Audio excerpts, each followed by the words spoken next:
Alright, I think I got everything here we need. So I got this little piece of cut off tile. I'm going to use that to mix on. And if you see me use baking parchment, which is good, but this needs to be mixed good, so it's better to have it on surface. And I can clean this. I can clean it off here and scrape it off. So let's go about like that. Alright, and then we want to make the other one the same. We can get the same amount.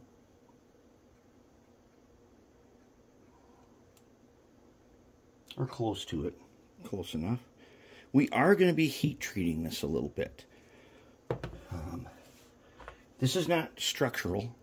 All I need this thing to do is stay. So I've scratched the inside, and I've scratched this up, and that is going to help it stick. And I'm just going to take a number 17, an old crappy 17 blade that's all worn out, and I'm going to mix this up. I'm going to mix it up as nicely as I can. I want it to be mixed up real nice. Nice and even. I'll tell you what, having a little piece of towel to do this on is way easier than trying to do it on some paper or something. Alright, now I'm going to spread it. Spread it where it can go on here.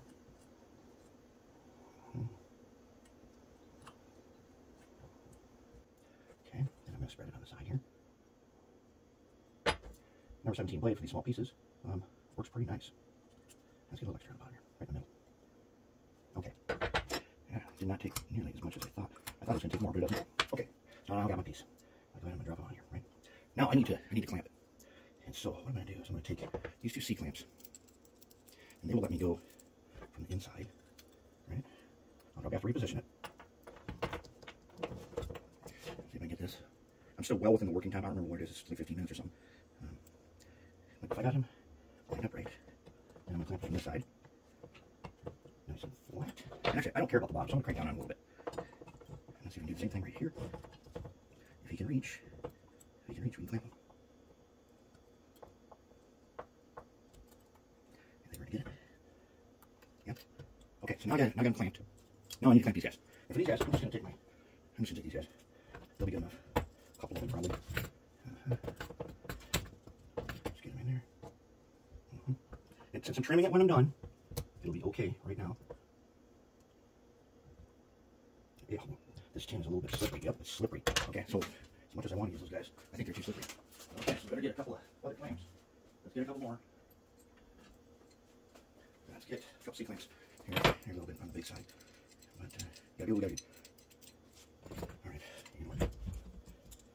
yep.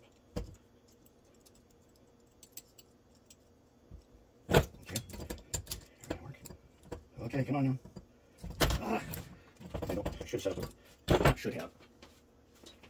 I would. Where are you? Oh, here it is. Let's set up a vise. Okay, we can't do this unless we have a vise here. We're not as prepared as we thought. Alright, now, I can get the C-clamp on here. I'm going to say that this time, we are going to get him very slippery. So let's find just the right spot. Still very slippery. If that guy stays, I'm going to get a nice bond right there. Now, how about this guy? Is he going to be wide enough? Yep. Or not. Yep, hazards. Plenty of hazards. Let's try that again. Alright, how about you stay this time there? Now let's get you back where you were, like this. Okay, let's get this guy. Right there. Let's get him. Okay, okay. We did it. We clamped it. Now, we're going to let it sit, and we're going to see what happens. This is tin and zinc. Tin and zinc. JB Weld versus tin and zinc. It has now been 24 hours, and our JB Weld tin to zinc is a success. Total success. This thing is solid. And now I'm going to go around. I can trim it and file it and get it to be just the way I want it. Then we're going to have a rounded fuel tank. It'll have some, it's got a little bit of denting in it from the clamping, which is good. I mean, it's going to look cool. Total success. JB Weld versus zinc and tin. oyster tin, even slippery oyster tin, and it worked. It's awesome. And the heat curing, I didn't heat it that long, but having the light bulb on it, on whatever you're making, for a little while to chase off some of the humidity is helpful. Plus, there's a fan that blows.